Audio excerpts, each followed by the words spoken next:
আসসালামু আলাইকুম। আজকের বিষয় জন্ডিস।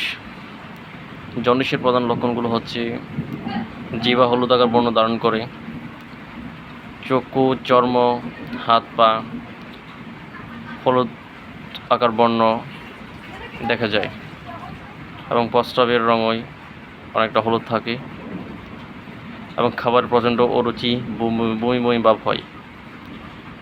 এগুলো জন্ডিসের প্রধান লক্ষণ। এবং কার্যকরী যে মেডিসিনটি হচ্ছে হাইড্রোক্সিস ক্যান্ডেন্সিস মাদার টিনচার। সকাল বিকাল 4 মাত্রা করে 7 দিন সেবন করলে অত্যন্ত কার্যকরী ফলাফল পাওয়া যায় এবং 7 দিনেই জন্ডিস থেকে রোগী আরোগ্য লাভ করে।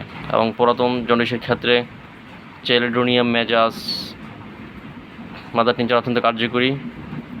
সকাল বিকাল 6 মাত্রা করে 15 দিন সেবন করলে অত্যন্ত কার্যকরী ফলাফল পাওয়া যায় এবং অতি শীঘ্রই রোগী এ সমস্যা থেকে আরোগ্য লাভ করে। এবং জন্মকৃত শিশুদের জন্ডিসের ক্ষেত্রে একটি কার্যকরী মেডিসিন হচ্ছে ইলিটেরিয়াম। যে শিশুরা সদ্য জন্ম হয় এবং তাদের জন্ডিস দেখা যায়, সে মেডিসিনটি হচ্ছে ইলিটেরিয়াম 30। মেডিসিনটি সকাল বিকাল 2 মাত্রা করে কিছুদিন সেবন করলেই শিশুটি সম্পূর্ণ আরোগ্য লাভ করে। হোমিওপ্যাথি চিকিৎসা গ্রহণ করুন, স্থায়ী আরোগ্য লাভ করুন। সবাই সুস্থ থাকুন, শুভকামনা। আল্লাহ হাফেজ।